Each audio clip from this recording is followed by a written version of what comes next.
রাখি পূর্ণিমার পূর্ণ তিথিতে সকলকে আন্তরিক শুভেচ্ছা জানাই। 1905 সালে ব্রিটিশ সরকার বঙ্গভঙ্গের সিদ্ধান্ত নেন। কারণ অবিভক্ত বাংলাকে শোষণ করা ইংরেজদের পক্ষে অনেক সমস্যা হচ্ছিল।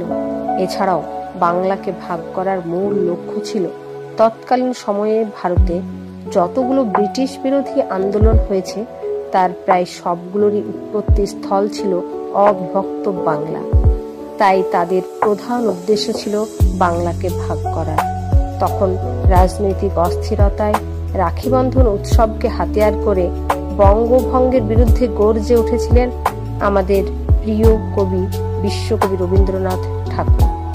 ওই সময় কোনো রাজনৈতিক দলের ডাকে নয়, একজন কবির ডাকে গোটা বাংলার মানুষ অর্থাৎ জাতি ধর্ম বর্ণ নির্বিশেষে একত্রিত হয়ে একে অপরের হাতে রাখি পরিয়েছিল এবং সেই উৎসব হয়ে উঠেছিল সম্প্রীতির উৎসব। তিনি বাংলা তথা ভারতের মানুষের উদ্দেশ্যে সম্প্রীতির বার্তা দিয়েছিলেন। তখন থেকেই শুরু হয়েছিল রাখিবন্ধন উৎসব। রাখিবন্ধন উৎসব শুধু ভাই বোনের উৎসব নয়, এই উৎসব সারা দেশের মানুষের মধ্যে সম্প্রীতি এবং সৌভ্রাতৃত্ব বন্ধনে আবদ্ধ থাকার উৎসব। তাই আমরাও একে অপরের হাতে রাখি পরিয়ে সৌভ্রাতৃত্ব ও সম্প্রীতির বন্ধনে আবদ্ধ থাকার অঙ্গীকার করব। এই প্রসঙ্গে বিশ্বকবি বলেছিলেন, বাংলার মাটি, বাংলার জল, বাংলার বায়ু, বাংলার ফল, পূর্ণ হোক, পূর্ণ হোক হে ভগবান। ধন্যবাদ সকলকে। পূর্ণ তিথিতে সকলকে আন্তরিক শুভেচ্ছা জানাই। 1905 সালে ব্রিটিশ সরকার বঙ্গভঙ্গের সিদ্ধান্ত নেন। কারণ অবিভক্ত বাংলাকে শোষণ করা ইংরেজদের পক্ষে অনেক সমস্যা হচ্ছিল।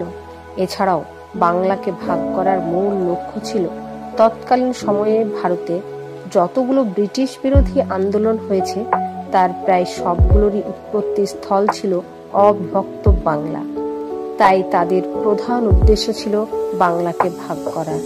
তখন রাজনৈতিক অস্থিরতায় রাখিবন্ধন উৎসবকে হাতিয়ার করে বঙ্গভঙ্গের বিরুদ্ধে গর্জে উঠেছিলেন আমাদের প্রিয় কবি বিশ্বকবি রবীন্দ্রনাথ ঠাকুর।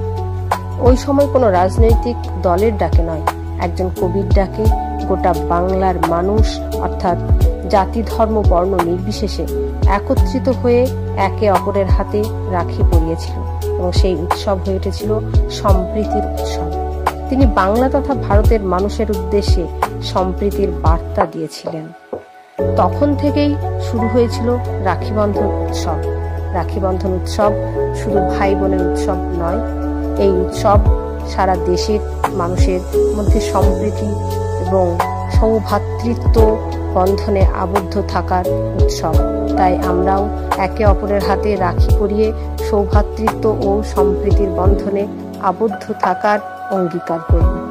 এই প্রসঙ্গে বিশ্বকবি বলেছিলেন, বাংলার মাটি, বাংলার জল, বাংলার বায়ু, বাংলার ফল, পূর্ণ হোক, পূর্ণ হোক হে ভগবান।